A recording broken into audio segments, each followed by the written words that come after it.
Après 10 ans de mariage, mon mari, Edward Wellington, rentrait de moins en moins souvent à la maison. Au milieu de la nuit, j'ai été réveillée par la caméra de surveillance et j'ai découvert qu'un étranger était en train de crocheter la serrure. Je me suis cachée dans la chambre et j'ai appelé Edward plus d'une douzaine de fois. Mais il a fallu beaucoup de temps avant qu'il ne réponde. Tu es ennuyeux. Brittany est malade et doit se reposer. Tais-toi. Avant même que je puisse demander de l'aide, Edward a raccroché le téléphone. Heureusement, la police est arrivée à temps et m'a sauvée avant que le fugitif n'enfonce la porte de la chambre. J'ai attendu longtemps au poste de police. Et ce n'est qu'après que j'ai menacé de divorcer qu'Edward et son amie, Brittany Sullivan, sont finalement arrivés. Brittany a pleuré, Grace, je suis désolée d'être trop faible. S'il te plaît, ne sois pas en colère contre Monsieur Wellington. Edward a réconforté Brittany doucement, m'a jeté un regard froid et est parti avec Brittany. Son départ a duré 1 mois. Cette nuit-là, j'étais allongée sur le canapé en train d'appliquer un masque facial lorsque la serrure de la porte a soudainement refait un bruit. J'ai pensé qu'il s'agissait d'une autre personne mal intentionnée. J'ai donc sorti la batte que j'avais préparée et je me suis tenue tranquillement devant la porte. Depuis le dernier incident, je n'avais plus aucun espoir en Edward. Et j'ai préféré m'acheter des objets d'autodéfense. Lorsque la porte s'est ouverte, j'ai inconsciemment donné un coup de batte. Mais elle a heurté de plein fouet le cadre de la porte. Edward, qui venait d'entrer dans la pièce, a immédiatement été effrayé. « Grace, es-tu folle ?» Edward a réagi et a commencé à m'injurier. Quand j'ai vu que c'était lui, je me suis sentie soulagée. J'ai levé les yeux au ciel en signe d'agacement et je l'ai ignoré. Edward a claqué la porte et s'est dirigé avec colère vers la salle à manger. Puis il est entré dans la cuisine, s'est retourné et m'a regardé en fronçant les sourcils. « Grace, qu'est-ce que tu veux dire? Tu ne sais même pas cuisiner ?» Je l'ai ignoré et me suis allongée sur le canapé en jouant avec mon téléphone. Edward s'est approché de moi et m'a pris mon téléphone. « Je suis en train de te parler. Es-tu sourde ?» Ce n'est qu'à ce moment-là que j'ai levé les yeux et regardé Edward. Il empestait l'alcool. Et il y avait une marque de rouge à lèvres de femme sur le col de sa chemise blanche. J'ai ricané. « Monsieur Wellington mange bien dehors. Je pensais que vous ne vouliez pas de ma cuisine. » Suivant mon regard, il a remarqué la marque sur ses vêtements. Son visage s'est immédiatement empli d'embarras. Je n'avais pas envie de le voir prendre un air confus. Je lui ai pris le téléphone et j'ai continué à regarder le feuilleton. Edward est resté là un long moment. Mais il est finalement entré dans la salle de bain sans dire un mot. Le temps qu'il sorte de la douche, je m'étais déjà allongée sur le lit. Prête à me reposer. Edward sortit secrètement une boîte de son sac et s'approcha de moi. Je savais sans même regarder qu'il s'agissait d'un autre cadeau qu'il préparait pour s'excuser. Comme prévu, Edward l'a ouverte attentivement et me l'a tendue. J'ai demandé à quelqu'un de l'acheter pour toi à l'étranger. Sans même lever les yeux, je lui ai demandé froidement. Tu t'es donné tant de mal pour m'offrir ce collier. Parce que tu veux que je porte les mêmes vêtements que la Bretagne. Edward a été embarrassé en entendant cela. Il a baissé la tête et regardé les cadeaux avec panique. Après un long moment, il a relevé la tête et m'a dit timidement. Ce n'est peut-être pas le bon que la vendeuse a pris aujourd'hui. Je vais vous en chercher un autre. J'ai dit, pas la peine, j'ai dit que nous devrions divorcer. Depuis le retour de la Bretagne, Edward était devenu une personne différente. Il rentrait moins souvent à la maison et disait toujours qu'il était occupé. Il est devenu de plus en plus superficiel en m'offrant des cadeaux pendant les festivals. Il appelait toujours Brittany pour qu'elle l'accompagne dans le choix des cadeaux, sous prétexte de le faire pour moi. Comme cette fois-ci, il n'a même pas pris la peine de regarder à quoi ressemblait le cadeau. Même si Brittany était une garce. Je me suis sentie encore plus dégoûtée quand j'ai vu Edward faire semblant d'être affectueux. Je détestais les hypocrites encore plus que les méchants. Edward n'a pas réagi quand il a entendu ce que j'ai dit. Comme si ce n'était pas moi qui voulais divorcer. Il a tendu la main pour me toucher la tête, mais je l'ai repoussé. Grace, je sais que tu n'as pas été en bonne condition ces derniers temps. Quand je serai libre, je t'emmènerai à l'hôpital pour un examen physique, d'accord ? En entendant cela, j'ai reniflé de dédain. Je ne me sentais pas bien, mais c'est ce que je lui ai dit il y a 2 mois. Pourquoi cette inspection est-elle nécessaire ? Si je meurs, vous n'aurez plus d'ennui. Ce sera une bonne occasion pour votre petite amie de vous épouser. Il semble que mes sarcasmes aient été assez vifs pour épuiser la patience limitée d'Edward. Il s'est levé et m'a jeté un regard de dégoût. Grace, je comprends que tu ne te sentes pas bien. Mais je ne veux plus entendre de tels mots. Après avoir dit cela, il s'est rhabillé sans dire un mot. Et a seulement dit quelque chose d'indifférent avant de partir. J'ai encore des choses à faire. Se coucher tôt. J'ai écouté le bruit de la porte de sécurité qui se refermait. Je me suis sentie très déçue. Si Edward m'avait regardé un peu plus longtemps, il aurait pu remarquer que mon visage était pâle. Même s'il a fait 2 pas de plus vers mon chevet. Il aurait pu voir les flacons de médicaments sur le lit. J'étais mourante. Il y a 3 mois, j'ai dit plusieurs fois à Edward que je ne me sentais pas bien et que je voulais qu'il m'accompagne à la clinique. Et que je voulais qu'il m'accompagne à l'hôpital pour un contrôle. Mais Edward a toujours prétexté qu'il avait des choses à faire à l'entreprise et il est resté avec la Bretagne jour et nuit. Après que je l'ai découvert, Edward a dit avec assurance. Brittany et moi avons grandi ensemble. Si quelque chose se passait entre elle et moi, je ne t'épouserais pas. Brittany vient de rentrer de l'étranger. Elle n'est pas habituée au climat local. Une fille est venue seule dans un pays étranger. Je devrais prendre soin d'elle. La douleur était insupportable et j'ai fini par ne plus pouvoir la supporter. J'ai donc appelé une ambulance pour qu'elle m'emmène à l'hôpital pour un examen. C'est au cours de cet examen que j'ai réalisé que j'étais atteinte d'une maladie rénale avancée. Et que si je ne trouvais pas de rein approprié, je mourrais bientôt. Par coïncidence, le médecin qui m'a examiné était Adrian Sinclair, un camarade de classe d'Edward et moi à l'université. Es-tu sûr de ne pas vouloir le dire à Edward? Il tient tellement à vous. Il sera désespéré s'il l'apprend. Adrian m'a regardé avec incrédulité. J'ai souri d'un air impuissant, c'est inutile de passer cet appel de toute façon. Adrian a décroché mon téléphone, incrédule, et a appelé Edward. Mais personne n'a répondu. J'ai regardé l'heure. Il était déjà tard dans la nuit. Edward accompagne Brittany. Il ne répondra pas à l'appel. Adrian m'a regardé, a sorti son téléphone portable et a composé un numéro. La seconde d'après, la voix d'Edward sortait du téléphone. Adrian, que s'est-il passé? Où travailles-tu en ce moment? Adrian avait une expression compliquée. Il m'a tourné le dos et a chuchoté à Edward. Grèce. Mais avant qu'il n'ait pu terminer ses mots, Edward l'a interrompu avec impatience. Adrian, est-ce que cette folle est venue te voir pour te dire quelque chose? Dieu! Ne fais pas attention à elle. C'est une vraie psychopathe maintenant. À ce moment-là, la voix de Brittany retentit de nouveau à l'autre bout du fil. Edward, je me sens étourdi.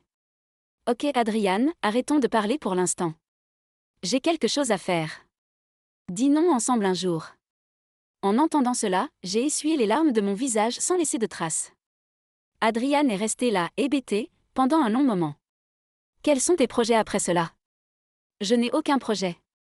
Après cela, Adrian a commencé à chercher un rein pour moi. Mais il n'y avait aucune nouvelle. Quand j'ai entendu Edward claquer la porte et partir, je n'ai pas pu réprimer le chagrin dans mon cœur et j'ai éclaté en sanglots en serrant l'édredon dans mes bras. Après un long moment, j'ai simplement emballé mes affaires. J'ai posé sur la table la convention de divorce que j'avais imprimée il y a longtemps. Et j'ai quitté la maison tout en endurant la douleur. Mais avant de pouvoir marcher loin, je me suis à nouveau évanouie sur la route. Lorsque je me suis réveillée, le visage d'Adrian est apparu dans mes yeux.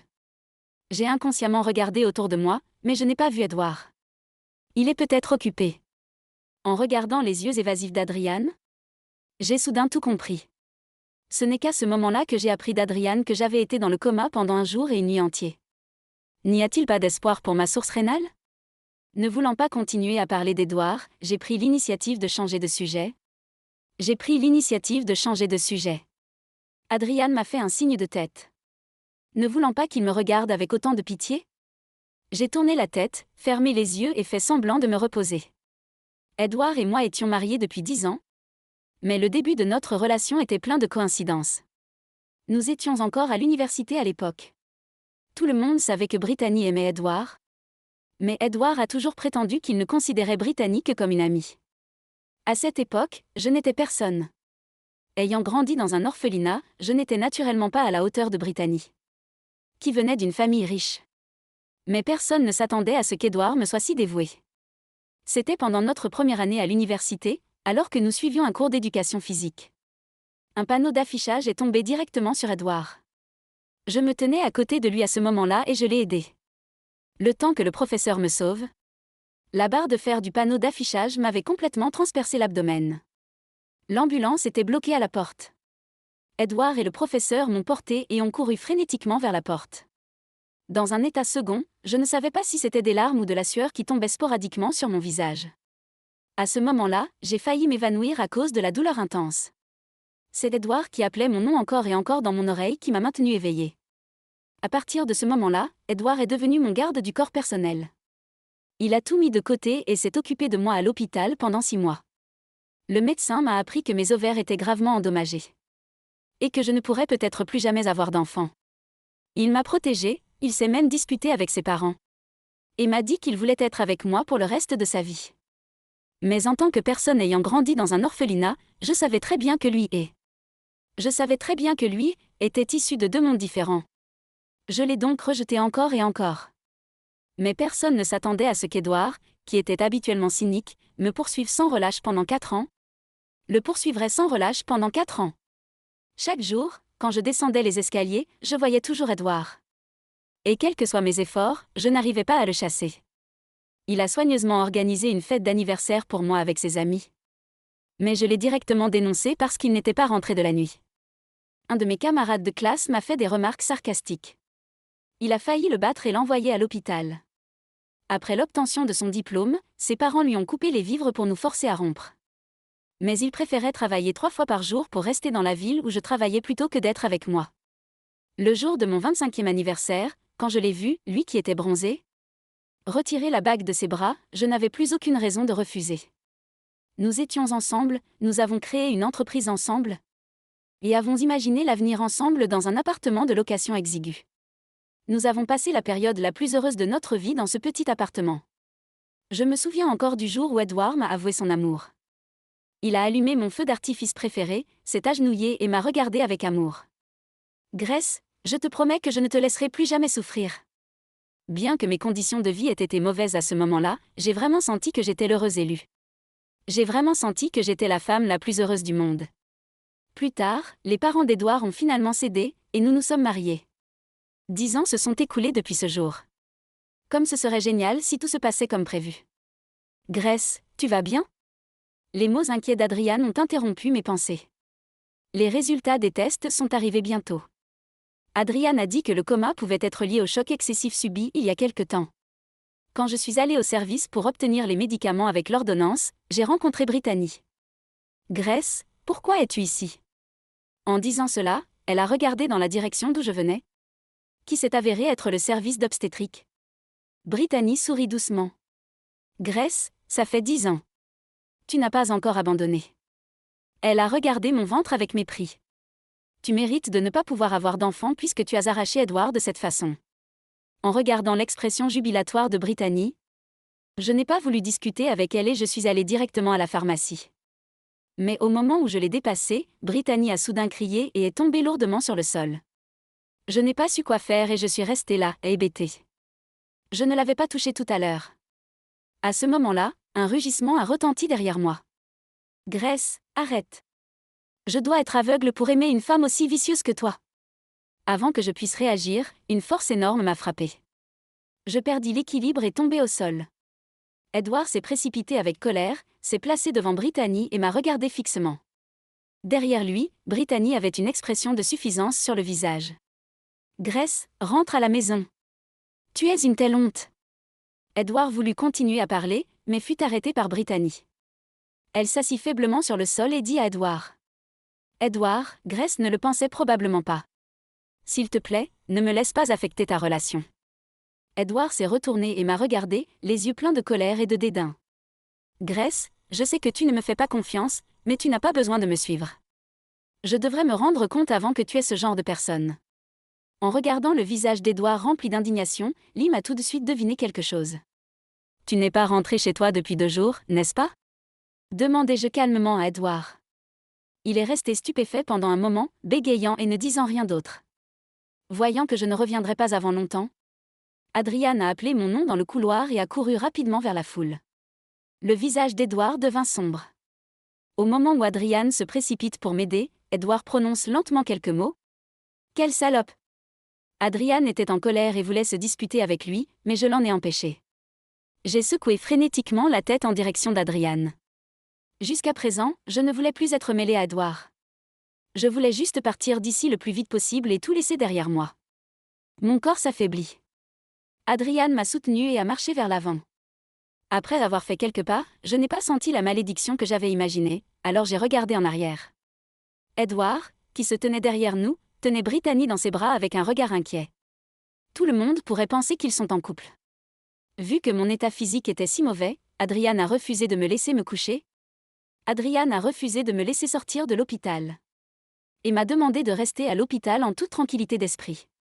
Quelques jours plus tard, Adrian m'a aidé à trouver un ami avocat pour me conseiller et discuter d'une demande de divorce. Soudain, j'ai reçu un appel d'Edward. Rentrez chez vous ce soir et discutez du divorce. Avant que je puisse dire quoi que ce soit, il a raccroché le téléphone. En pensant que je pouvais enfin rompre avec Edward, mon humeur s'est améliorée. Je suis rapidement rentrée chez moi avec la convention de divorce imprimée par l'avocat. Mais dès que je suis entrée, j'ai été surprise de constater que la pièce était pleine de monde. Les parents d'Edward et Brittany étaient tous à la maison. En voyant leurs expressions peu amicales, j'ai tout de suite compris ce qu'Edward voulait dire. J'ai baissé la tête et j'ai envoyé un message à Edward sur mon téléphone. Nous sommes tous des adultes. Est-il nécessaire de jouer ces tours maladroits ? Mais Edward ne m'a pas répondu. Il est sorti de la cuisine en portant 2 assiettes de nourriture. Il a chaleureusement invité tout le monde à s'asseoir et à manger. Mais l'expression de chacun était sérieuse, surtout celle de ma belle-mère. Dès que nous sommes sortis ensemble, elle était particulièrement opposée au mariage entre moi et Edward. Une fois, elle a accidentellement vu les accords entre Edward et sa mère. Elle a dit que Grace était une bâtarde sans parents. Maintenant, elle ne peut même pas avoir d'enfant. Quel est l'intérêt de l'avoir ? À cette époque, Edward se battait contre sa mère. Maintenant, en regardant Edward assis à côté de Brittany avec un sourire particulièrement lumineux, il s'est soudainement senti nauséeux. Comme on pouvait s'y attendre, peu de temps après, tout le monde s'est couché. La mère d'Edward a pris l'initiative de semer le trouble. Brittany, comment ces hommes peuvent-ils être aussi myopes ? Tu es toujours célibataire. Je pense qu'ils sont juste ensorcelés. La mère d'Edward m'a lancé un regard féroce. Surtout ces femmes maléfiques qui sont infidèles à leur mari et qui ont des intentions malveillantes. Elles sont vraiment. Avant qu'elle n'ait pu terminer ces mots, j'ai répondu. C'est vrai. Je ne sais pas ce qui ne va pas dans la société actuelle. Les maîtresses peuvent même s'asseoir à table et manger en toute conscience. Dès que ces mots ont été prononcés, Brittany a regardé Edward d'un air affligé. Les larmes dans ses yeux semblaient sur le point d'éclater. Edward a frappé la table avec colère et m'a crié dessus. « Grace, comment oses-tu parler à ma mère comme ça ? Tu es toujours jalouse et méfiante. Brittany fait partie de notre famille depuis tant d'années. Pourquoi est-elle devenue si insupportable dans ta bouche ? » Le père d'Edward pose lourdement la nourriture, se retourne et quitte la table. Sous la double pression d'Edward et de sa mère, j'ai senti que ma tête devenait de plus en plus étourdie. J'ai réprimé mon malaise et j'ai envoyé un message à Adrian. Je me sens très mal à l'aise à la maison.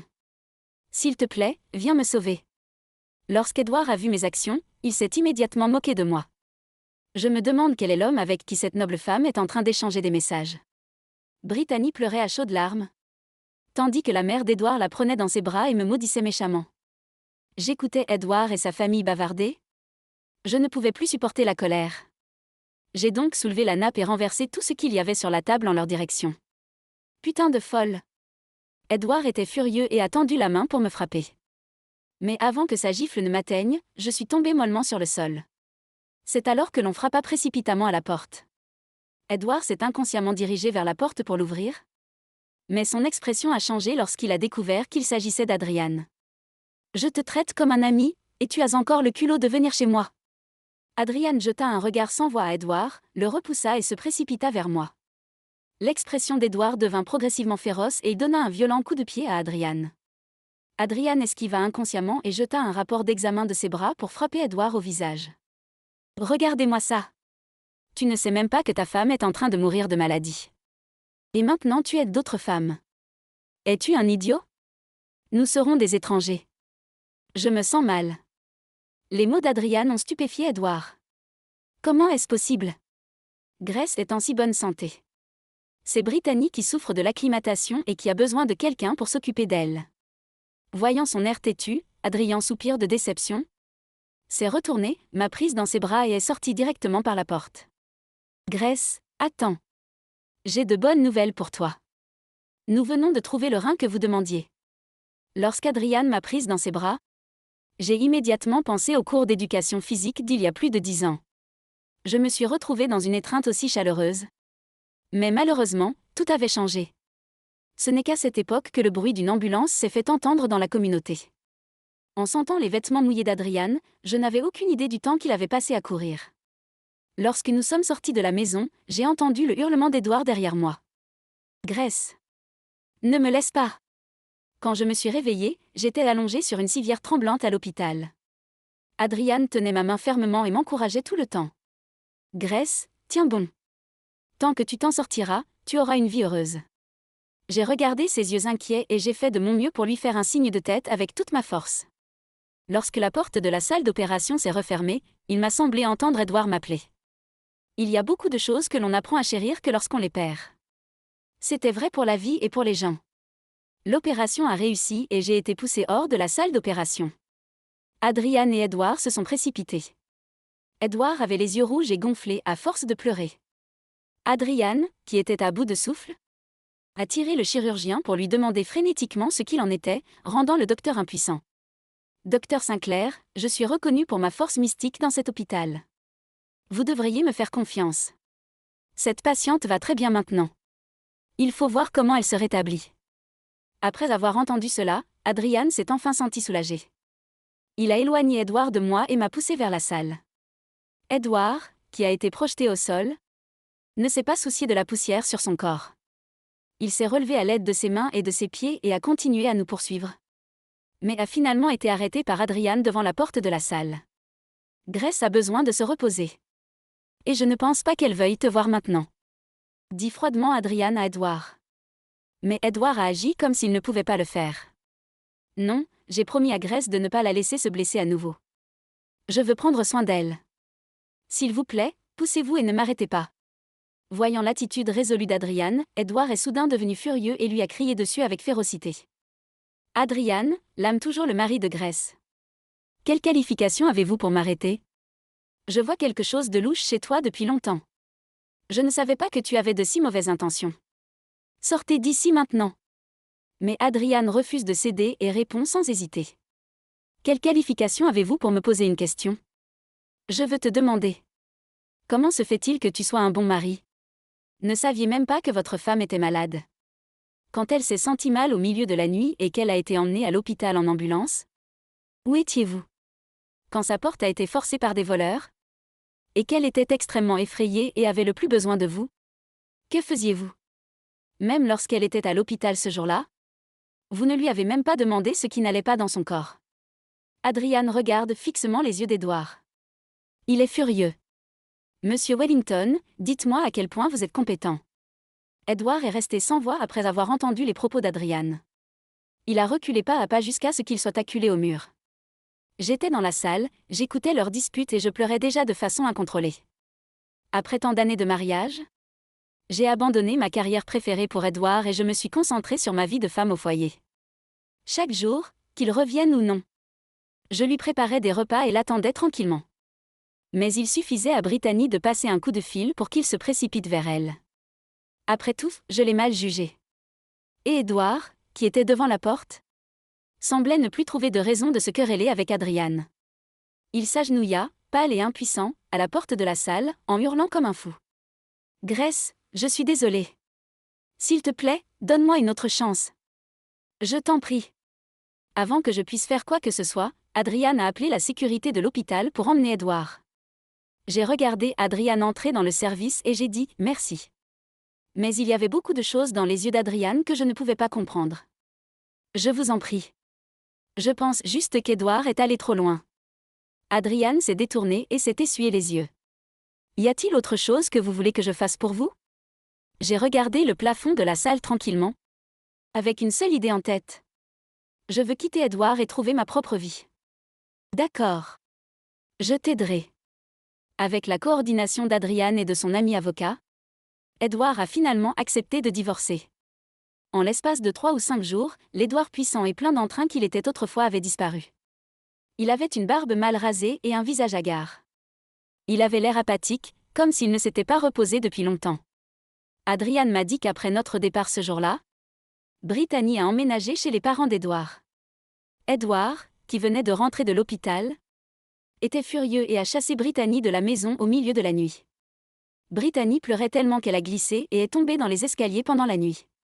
La mère d'Edward, qui s'étouffe, blâme également Brittany, disant que Brittany avait détruit le mariage d'Edward. Pendant que Brittany se disputait avec lui, la mère d'Edward est devenue tellement excitée qu'elle a fait une attaque et est tombée dans le coma. Le père d'Edward a également eu un infarctus cérébral et a été hospitalisé. La cheville de Brittany a dû être amputée parce qu'elle est restée trop longtemps sur place. Les parents de Brittany ne pouvaient tolérer que leur fille soit malmenée par Edward. Ils ont donc risqué leur vie et n'ont pas ménagé leurs efforts pour mettre fin aux activités d'Edward. En quelques jours seulement, les affaires de la famille d'Edward ont continué à se réduire, sans compter que ses parents sont toujours dans une situation comique. Que ses parents étaient toujours dans le coma à l'hôpital. Après avoir traversé tout cela, en regardant Edward qui n'avait pas d'esprit en face de moi, j'ai perdu la dernière once d'espoir. La dernière parcelle d'espoir dans mon cœur s'est complètement dissipée. J'ai vraiment aimé un homme aussi fragile et stupide pendant si longtemps. Je me suis dit, maintenant, il devrait être capable de comprendre à quel point j'étais désespérée avant. Comme je m'y attendais, Edward n'a rien dit d'autre quand il m'a vu, rien de plus. Je suis désolée. Puis il sortit de sa poche la convention de divorce qu'il avait préparée, signée de son nom et me l'a tendue. Le visage d'Adrian était plein de vigilance. Il a pris la convention et l'a étudiée à plusieurs reprises avec son ami avocat. Mais après avoir vu les termes, ils n'ont pu s'empêcher de pousser des cris de surprise. Es-tu sûr de vouloir laisser 60% de tes biens à Grace ? Edward a hoché la tête, les yeux sans vie. Après avoir dit cela, Adrian et l'avocat se sont tournés vers moi. J'ai demandé à l'avocat de sortir l'accord que j'avais préparé. Au fil des ans, j'ai senti qu'Edward et Grace avaient encore des sentiments l'un pour l'autre. Donc même si nous finissons par divorcer, je ne voulais pas que ce soit trop embarrassant pour nous deux. Edward, ça n'a pas de sens que nous soyons tous les deux. D'en arriver là et de parler de la faute de l'un ou de l'autre. Je ne prendrai plus aucun de tes biens. Mais mes efforts au cours des 10 dernières années sont quelque chose que tu n'auras plus jamais dans ta vie. Pendant que je parlais, une trace de lutte apparut sur le visage d'Edward. Mais il s'est finalement défendu. Il n'y a vraiment rien entre Brittany et moi. Je le traite juste comme un ami. Et je peux t'assurer que pendant toutes ces années, je n'ai fait que t'aimer. Je reconnais que je t'ai négligé à cause de ma vie ennuyeuse ou d'autres raisons. Mais je ne t'ai pas maltraité, et je n'ai rien fait pour te laisser tomber. Voyant l'air peu convaincu d'Edward, je n'ai pu m'empêcher de rire. Jusqu'à présent, tu ne comprends toujours pas ce que je veux. Tout ce que je veux, c'est une famille stable et un mari qui puisse être avec moi. Mais qu'as-tu fait au cours des années qui se sont écoulées depuis le retour de la Bretagne ? Edward semble avoir pensé à quelque chose et baisse la tête en silence. Edward, s'il te plaît, va-t'en. Je vais essayer de commencer une nouvelle vie.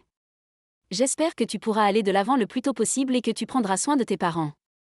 Après avoir dit cela, Edward voulut continuer à se défendre, mais il a été interrompu par Adrian Rudelv.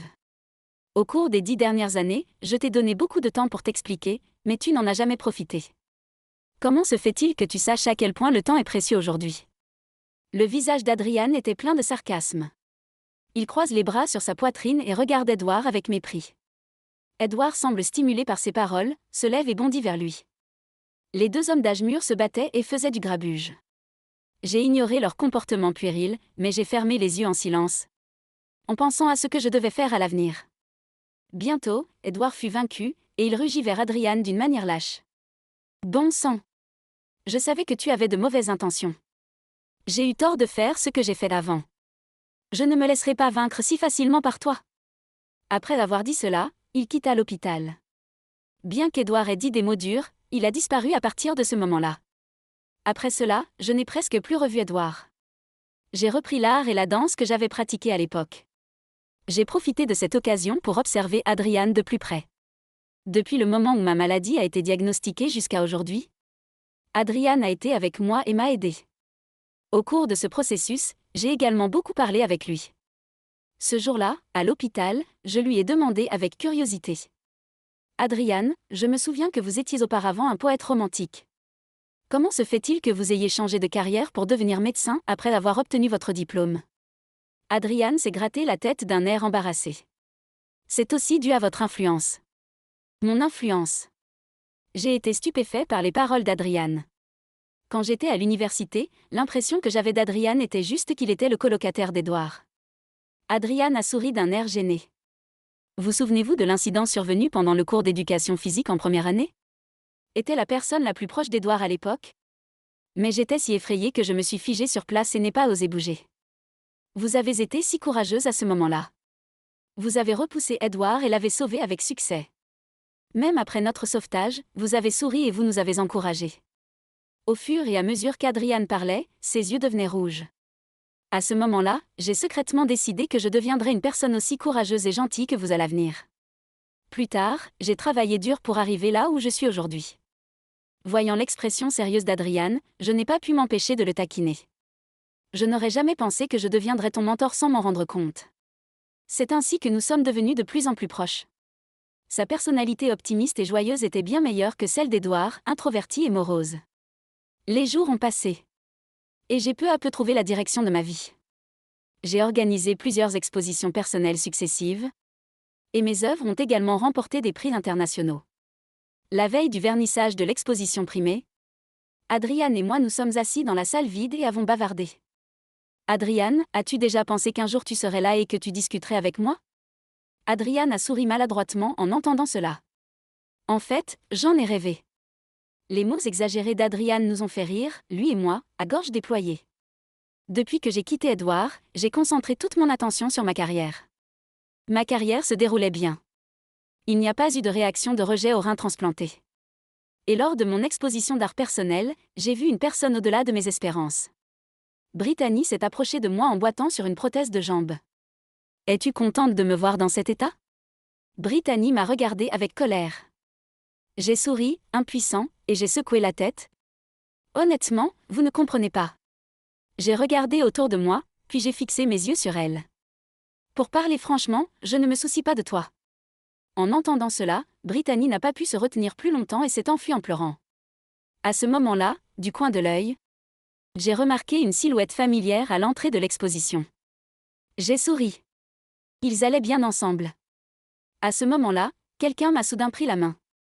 Il s'agissait d'Adrian. Bon, vos souhaits ont tous été exaucés.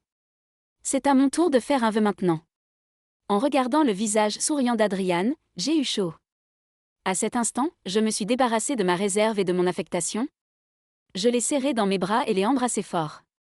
La lumière du soleil de l'extérieur de la fenêtre entrait directement et tombait sur mon travail primé. L'œuvre s'intitulait « Liberté ».